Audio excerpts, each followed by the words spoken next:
So there's really nothing that I have to say. So. That's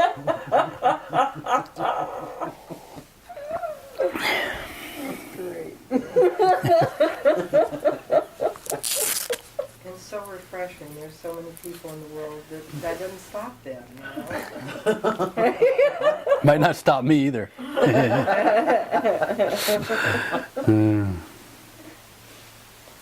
Well, I just wanted to check in with you briefly. Last week I was sharing with Kathy what happened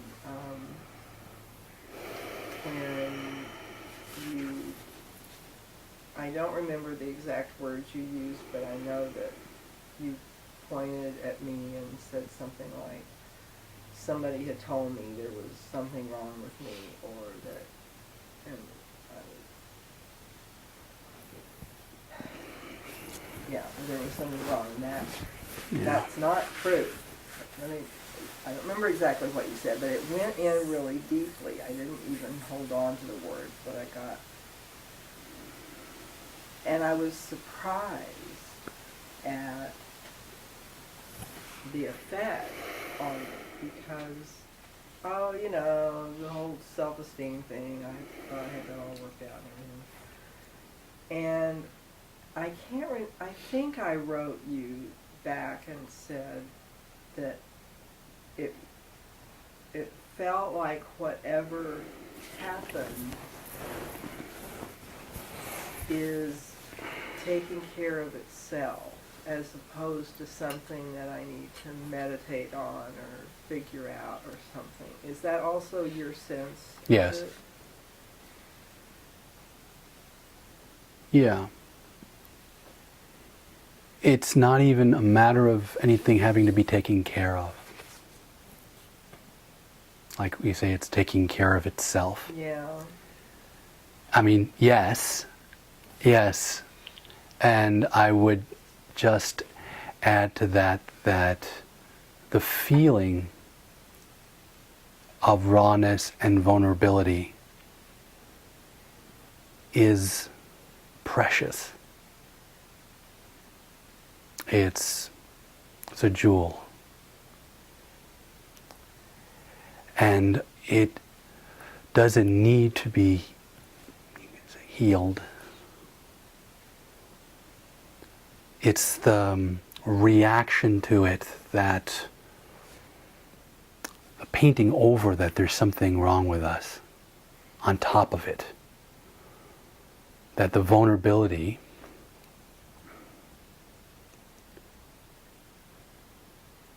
is an indication that there's something wrong. That by itself gets taken care of. The idea that there's something wrong with the feeling of tenderness, exactly, or vulnerability. Exactly. The idea that there's something wrong with the tenderness or the vulnerability. Yeah, I mean, when you first started speaking about it, it sort of opened it up again. Yes. Brought it up again. And when you said that it was something precious, I just never looked at it that way. That went in too. Yeah. So not that something in there needs to do anything. Right. It's just there. Exactly. In fact, that's the more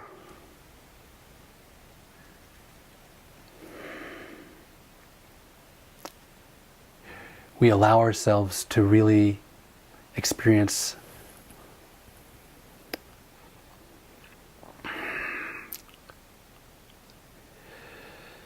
what it's like to be human and what it's like to be free consciousness. Simultaneously, that feeling of rawness will come to the fore. And a lot of times what happens is all the episodes in our lives, I'm not saying every one like has to happen, but something like the feelings that we've had or the experiences that we've had that made us wrong for being raw, for being sensitive, for being essentially sensitive, for being feeling. They get replayed. It's like we got the message that there was something wrong with us, and because we were sensitive beings, it affected us.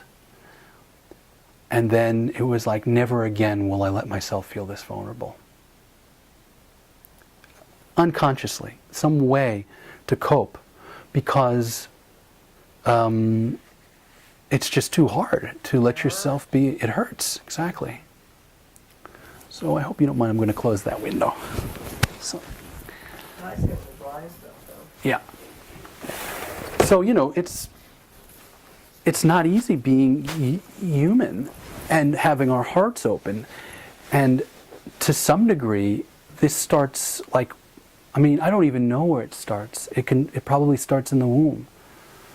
The openness of all the senses being open contracts or numbs, because it's so we're so raw.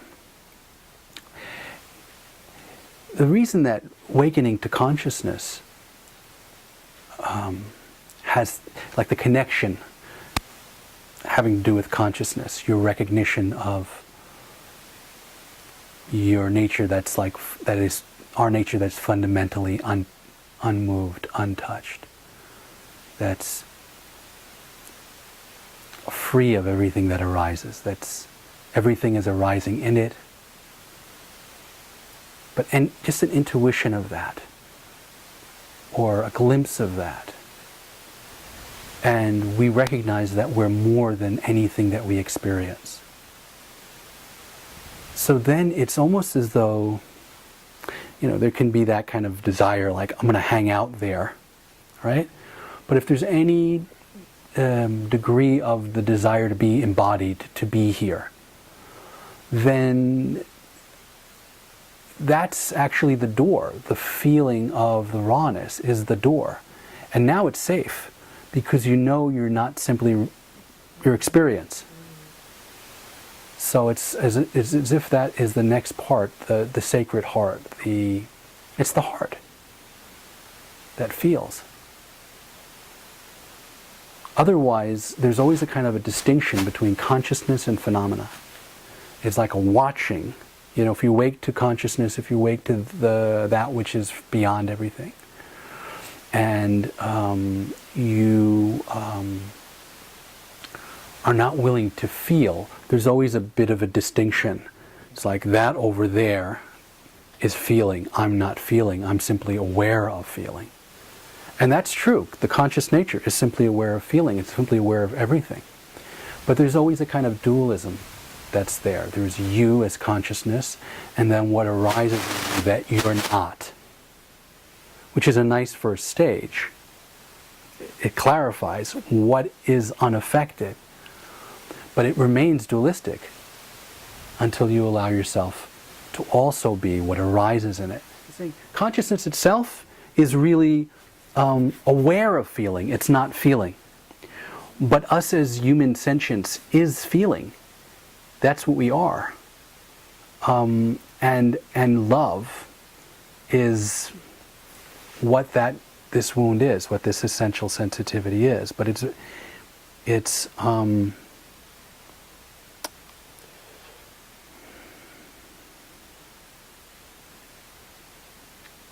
the feeling of non-separateness, really. See, it's a natural unfolding. It's not like a therapeutic thing in the sense that you've got something you have to work on. And yet it can look like therapy, because basically things present themselves that need to be healed in order for energy and attention that was stuck there to be free. And that's a very, very natural outcome. You can it's a natural unfolding. It's not something that you need to do consciously. It just continues to present itself. But it's not really about the past event so much. Whatever past events there are, like if somebody told you you were not who you should be, that needs to be felt and allowed. But it's actually to get to be that essential rawness. There's a blessedness in that. There's a blessedness in that.